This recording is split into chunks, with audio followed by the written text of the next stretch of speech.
So thank you so much for this very kind introduction and kind invitation. Yes, I would have loved to come there in person like I did 2 years ago when Jose and Dr. Duran and Dr. Castillo invited me, and I had a really wonderful time. It was a very short trip, but still, I really enjoyed it, and I'm hoping that we will soon reach a point where we can again meet in person. But once again, thank you for this opportunity and opportunity to talk about vascular access management during COVID-19. I have taken the liberty and I've changed the title a little bit to talk about Cleveland Clinic experience. So I hope you don't mind that. We all have gone through this. We are all facing this challenge, and we are still facing these unique challenges that we've never had to deal with. And COVID-19 pandemic really has created a situation where we are all struggling to figure out how best to handle the overall medical health issues, but also it puts in a lot of stress on the healthcare system. And in particular for our kidney patients, for our patients who have end-stage kidney disease, they are really very vulnerable. They are immunosuppressed, and they all depend on dialysis. And in the dialysis centers, as we all know, it is very difficult to socially distance them. And so no matter what we try, I think the dialysis centers clearly can become a site where the spread can be more than what it can be in the community. And treating these patients in such unprecedented environment becomes really, really very difficult. And to top it all, there are mandates from the government, from local regulatory bodies about lockdowns, social distancing, really brings in a lot of anxiety for the patients. And it's hard, and not only for the patients. No solamente para los pacientes, pero también para los cuidadores, los equipos de cuidado médico en los centros de diálisis. Al inicio, cuando estábamos aprendiendo de esta pandemia, ha habido muchas demandas, problemas con los EPPs, problemas de ventiladores, faltaban camas UCI, no había oxígeno. Entonces, en cada vez que nosotros hemos visto en los últimos 2 años, en alguna parte de algún país del mundo, siempre va a haber algún problema de este tipo, ¿no? Y nosotros todos estamos esperando que en algún momento ya se pueda controlar, si es que no se puede eliminar completamente. Cuando hablamos de gestión de acceso vascular, todos estos problemas obviamente han impactado cómo gestionamos los problemas de acceso. Sí sabemos y reconocemos también de que este acceso es la guía para nuestros pacientes de diálisis, pero también hay problemas con recursos de salud debido a que los pacientes requerían cuidados, ¿no? En etapas en las que todavía estábamos aprendiendo de la enfermedad, ¿no? Ahora, la enfermedad siempre va cambiando, pero en las etapas primeras, los doctores estaban sobrepasados, ¿no? Y todos los recursos estaban patients.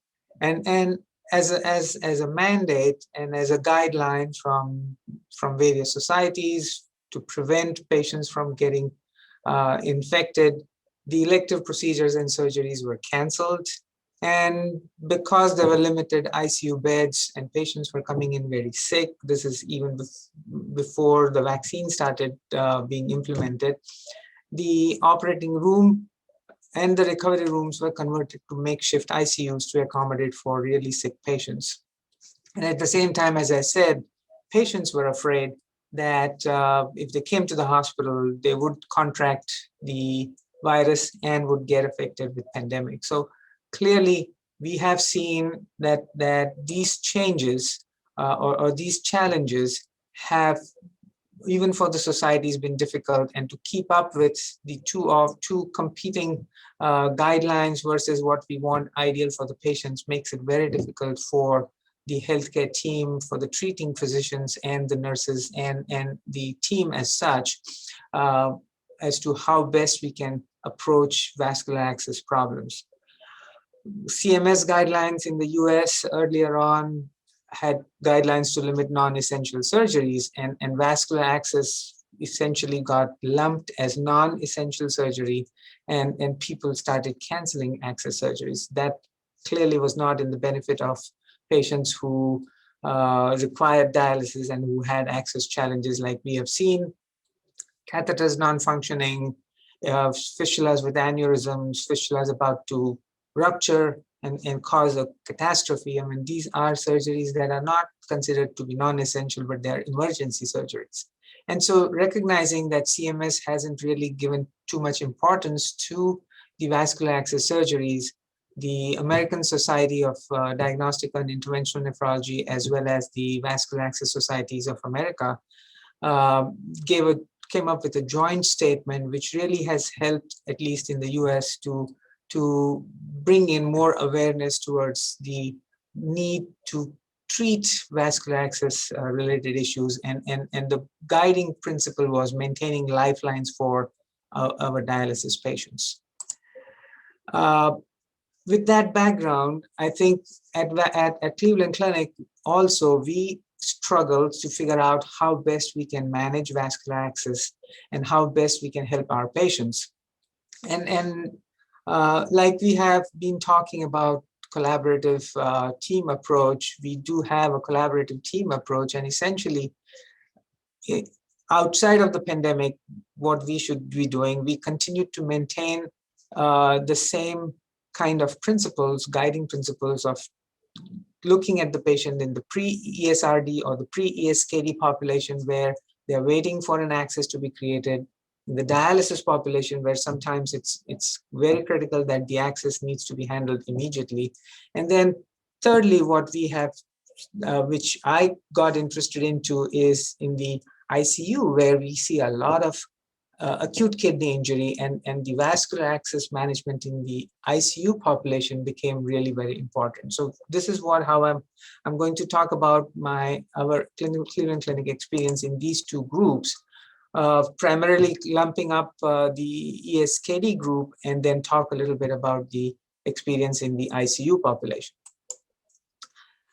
So initially when we came up with a plan, we obviously were very hopeful, and we were thinking that, okay, there's an early phase to learn to navigate through the healthcare challenges. And we did expect that there would be some surges up and down, but now we know that there have been multiple waves. And now actually with every variant that comes up, there is a fear and anxiety that now, is this going to bring in another wave? So we have Omicron at this point.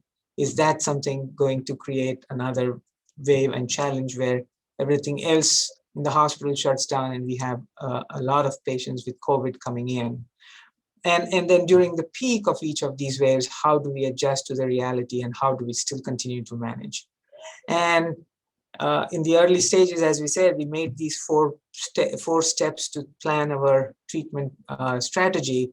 The hope was that at some point it will decline, and I don't think we are still seeing any of that, at least for the next foreseeable 3 to 6 months. So we are clearly fluctuating between surge and peak right now, and we are moving along with what we came up with, a COVID-19 vascular access care model, essentially defining vascular access as and maintaining the vascular access patency as a life-saving procedure in a lot of these patients. Again, I cannot thank Dr. Tavares and what we have discussed, that multidisciplinary approach, a team approach, a collaborative approach is very essential. And then during COVID time, we've used not just face-to-face or interdisciplinary clinic evaluation of the patient, but using telehealth very frequently to communicate and electronic communications to finalize a treatment plan for a patient. And we came up with two-tier strategy, tier 1 and tier 2. And on my next slide, I will talk in details about this as to how these patients can be classified into these tiers and then prioritized for their intervention. And then a patient-centered approach is ultimately what we want. We want best for our patients. So the two-tier approach that we talk about, essentially what we just came up with is tier 1 is where it is considered to be urgent or emergent, and treatment needs to happen within 24 to 48 hours without waiting and wasting any time. And like shown in the previous presentation, ulcerated skin, large aneurysm, a bleeding that is not controlled with regular 10-15 minutes of pressure, thrombosed access, and prolonged bleeding with poor dialysis treatment. Clearly, these are patients who, if we don't treat them as an emergent situation, then these patients are very likely to get into a major event, even death. And so classifying these patients as tier 1, this is where collaborative approach is essential. The dialysis nurses and the team has to identify this problem in the dialysis unit. The treating nephrologists, the treating surgeons, they all have to be on the same page, and then essentially get these patients to the right treatment facility for immediate treatment. Tier 2 patients are patients who can relatively wait. They who are waiting for a new access, depending on their trajectory of their chronic kidney disease, how soon they need an access. That again requires a common interaction between the nephrologist and the surgeon, and come up with a plan that favors the patient. Patients with who are on dialysis catheters, whether they need a new access and is there an opportunity to wait rather than push them through into a facility where the likelihood of spread through the hospital-acquired infection could be more, and that has to be balanced. And same with the PD catheter placement and tunnel dialysis catheter placements. And so the entire approach was patient-centric approach, where we looked at patients who had a very high comorbidity profile, cardiovascular disease, chronic lung disease, frailty index, their expected life expectancy. These are the patients where if they are doing well or reasonably well on tunnel dialysis catheters, there was no real urgency to push them to get an AV fistula. Whereas those patients who were on a dialysis catheter and were reasonably less comorbidities, or they had emergent situations, then they would certainly, like the vascular access directly related conditions, they were being referred for immediate surgery. So that was the basic understanding of the entire. Ese era el entendimiento básico del equipo que gestionaba el acceso vascular por diálisis. Ahora, avanzando, creo que el tratamiento como tal, el acceso de diálisis estaba cubierto por la presentación previa, pero para darle una idea de cómo tratamos de manejar esto, porque todavía estamos aprendiendo y evolucionando y de generar una eficiencia por medio de esa estructura. Entonces, como todos sabemos, ya hemos experimentado también que hay regiones que pueden tener una enfermedad de riñón agudo, pueden tener una lesión de vía directa, por ejemplo, del SARS-CoV-2, pueden tener una enfermedad inflamatoria de los pulmones, ¿no? Relacionada por la enfermedad, y pueden tener una microangiopatía también relacionada a ello, ¿no? Por la producción de citoquinas. Entonces, ¿qué es lo que pasaba con la enfermedad de riñón aguda?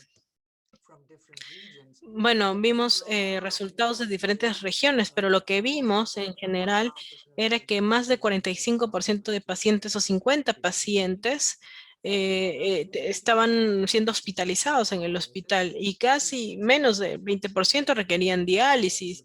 La incidencia de muerte era bastante alta para las personas que tenían una insuficiencia renal, ¿no? Y después, obviamente, veíamos que muy pocos pacientes, como un tercio de los pacientes, se recuperaban la función del riñón, pero 75 de los pacientes todavía dependían de la diálisis, ¿no? Y esa es la población en la que yo me interesé y comencé a ver cómo podíamos ayudarlos con respecto a pacientes. Ahora, lo mismo pasaba en Asia, ¿no?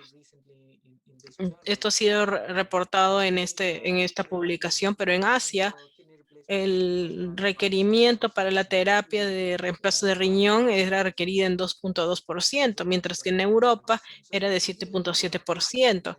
Y esto es variable, ¿no? Porque esto depende de los recursos que estén disponibles para poder brindar esa terapia, ¿no? Habían otros efectos, en los que nosotros sabíamos eh, que el paciente podría requerir una necesidad de diálisis, ¿no? Y muchos de ellos también después de darles de alta también dependían de la diálisis. ¿Y cómo manejábamos la gestión de acceso vascular en pacientes que estaban generando una enfermedad renal? Bueno, uno de los retos en las camas UCI eran que los pacientes estaban críticamente enfermos, las venas centrales eran importantes. Desde la perspectiva de la enfermedad grave es que necesitaban un acceso central para medicamentos, fluidos, en el que el paciente tenía que mantenerse vivo, ¿no? Y desde una perspectiva de la diálisis, cuando comenzamos a ver que estaban enfermos, también se continuaba con una terapia, queríamos también reducir la infección y obviamente también brindar una situación en la que si ahí iba a haber una transición, debería haber una recuperación y una alta, ¿no? De la cama UCI.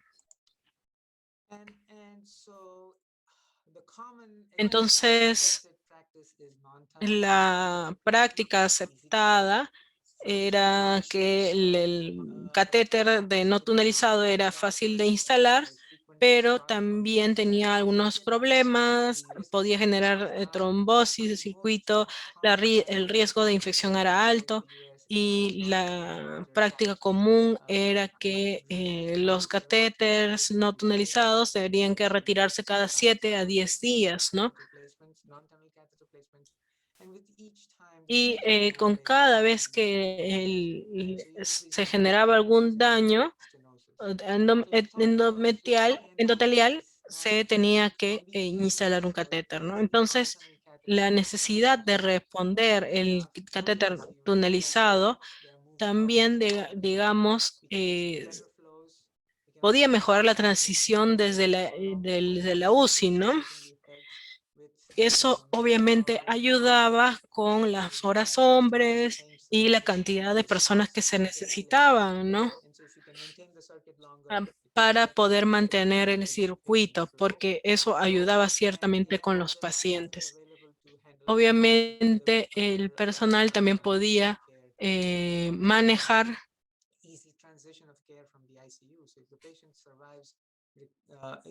and recovers enough to be transferred out of the ICU either to the floor or discharged. debería ser transferido según el hospital, ¿no? Y eso obviamente permitía,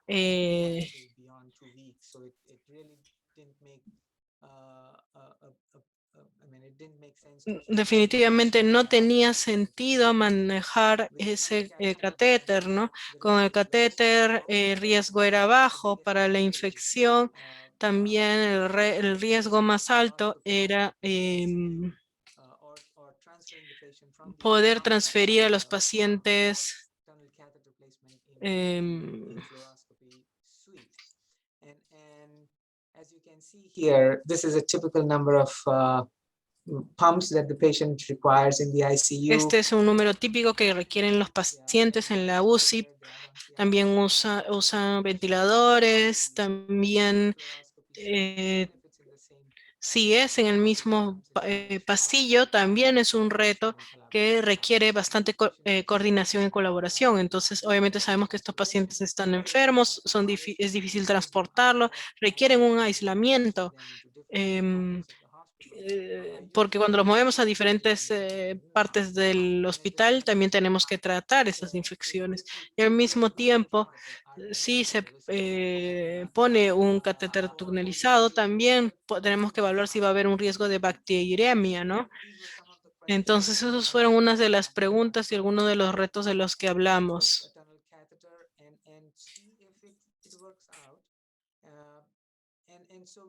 Y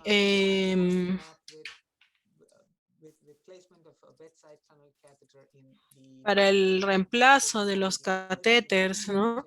Em, Cuando los pacientes ingresaban y una vez que ellos ya habían estado en los 4 o 5 días, se les cambiaba el catéter tunelizado y se trataba de alguna manera usar estas marcas para poner la punta y de alguna manera sí podíamos introducir estos catéteres en estos dos pacientes, ¿no? Y eso prevenía que los pacientes salgan de aislamiento y que se muevan a otros pisos, ¿no? Porque el piso de fluoroscopía estaba en el sótano. Mover al paciente de la UCI a ese lugar generaba mucho riesgo, ¿no? Entonces, al hacer esto, nosotros pensamos que podíamos minimizar los riesgos, como pueden ver. Subsecuentemente, también nosotros presentamos en el Congreso Mundial de Nefrología em,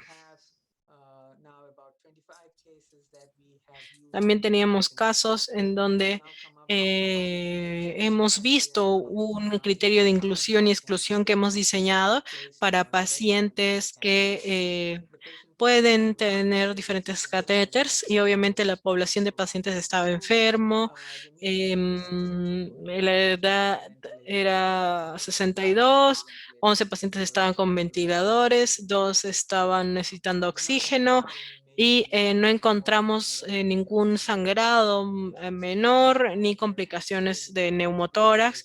El catéter también generaba un flujo de 200 mililitros por minuto, ¿no? También excluimos a los pacientes que no tenían ninguna oclusión venosa central torácica, que tenían un cultivo positivo y que podían mantenerse en una posición supina, ¿no?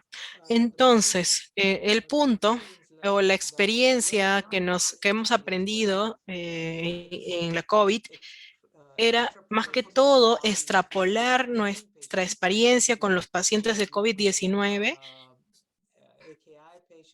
a pacientes de AKI, ¿no? Donde los catéteres de diálisis podían instalarse al costado de camas, ¿no? Y la importancia también era saber si podíamos usarlo en países donde la fluoroscopía no estaba disponible, o incluso hay países en donde la fluoroscopía estaba disponible y los nefrólogos no podían, digamos, usar las máquinas de fluoroscopía. Entonces, el estándar de práctica era más que todo solamente enseñar, ¿no? Entonces, lo importante es que la fluoroscopía creo que es importante para la instalación de catéter tunelizado. Y ahora ya hemos instalado más de 120 catéteres y el reto de la población de AKI es que si ustedes ven es que estábamos hablando del acceso en esta población, de población con diálisis y trasplante. Entonces, realmente no nos hemos concentrado en AKI, que puede de alguna manera también depender de la diálisis.